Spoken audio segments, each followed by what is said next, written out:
Nos registros eternos da história sagrada, há um nome que ecoa com força. Um nome que representa tanto a fraqueza humana quanto a grandeza da fé.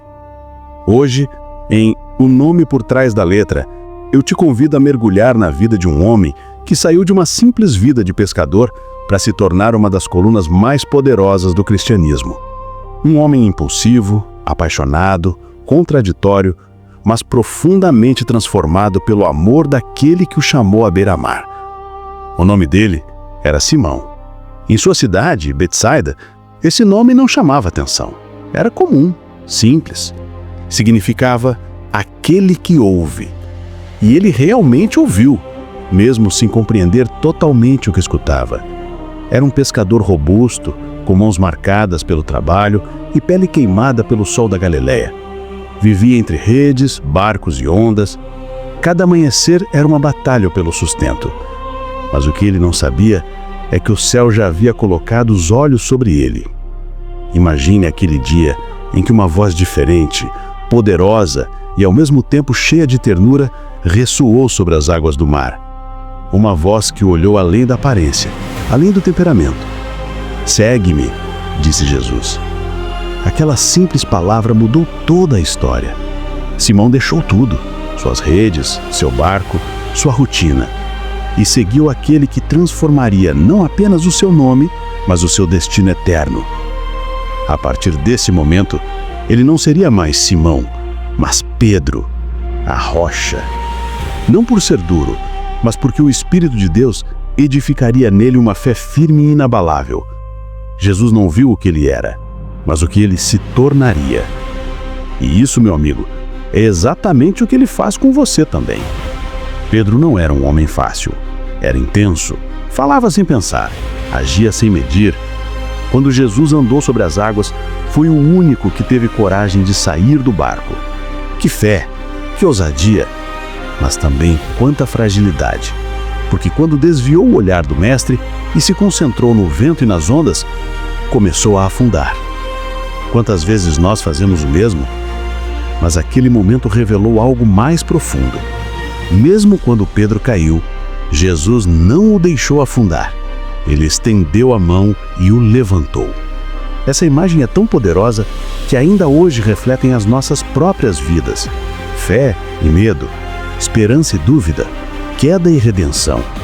Pedro foi testemunha de momentos que poucos presenciaram. Esteve na transfiguração, viu a glória divina com seus próprios olhos, ouviu a voz do Pai dizer: "Este é o meu Filho amado, a ele ouvi." Esteve em Getsêmani, na noite em que o céu chorou junto com o suor de sangue de Cristo, e foi um dos primeiros a ver o sepulcro vazio. Mas também foi aquele que, entre as sombras, negou conhecer Jesus 3 vezes. Tente imaginar o silêncio depois do canto do galo. O coração de Pedro se partiu. Aquele olhar de Jesus, cheio de amor, sem condenação, o atravessou como uma espada. Pedro chorou amargamente. Mas não foi o canto do medo, foi o choro do arrependimento mais profundo. E naquele choro, começou a sua verdadeira transformação. Depois da ressurreição, Jesus não o evitou. Pelo contrário, foi ao seu encontro. À beira do mesmo lago onde tudo havia começado, o mestre restaurou o discípulo ferido. "Pedro, tu me amas?" perguntou 3 vezes. 3 vezes, o mesmo número das suas negações. Cada resposta foi uma cura, uma nova chance, uma confirmação do seu chamado. Daquele momento em diante, Pedro nunca mais foi o mesmo. O pescador impulsivo se tornou um líder firme, cheio do Espírito Santo. No dia de Pentecostes, foi ele quem se levantou diante da multidão e pregou com um fogo que vinha direto do céu. 3.000 almas foram salvas em um só dia. Aquele que antes havia temido uma simples criada, agora desafiava o Império Romano com coragem celestial. Pedro abriu portas que ninguém antes havia ousado abrir, levou o Evangelho aos judeus, aos samaritanos e, por fim, aos gentios. O seu encontro com Cornélio foi um divisor de águas.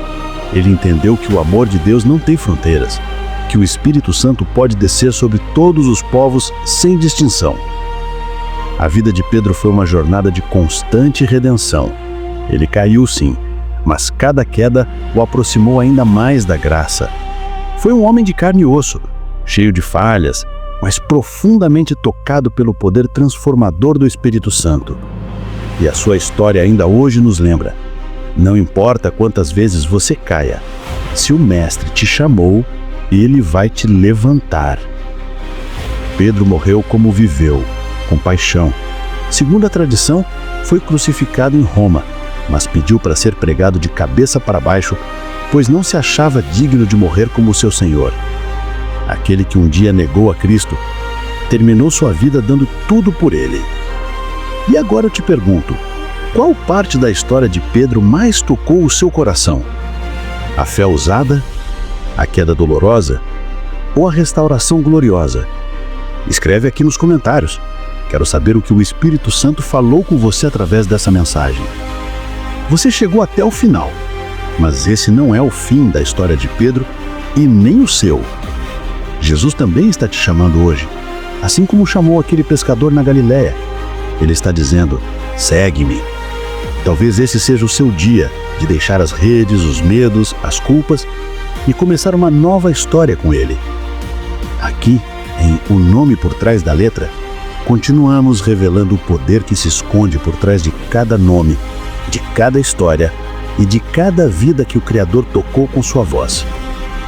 Antes de ir embora, se inscreva no canal O Nome por Trás da Letra, ative o sininho e compartilhe este vídeo com pelo menos 7 pessoas ou 7 grupos de WhatsApp.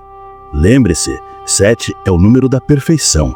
E quando você fizer isso, vai começar a ver coisas perfeitas acontecendo na sua vida.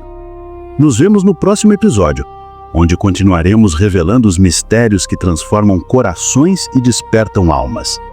Porque cada nome tem um segredo, e neste canal você vai descobri-lo.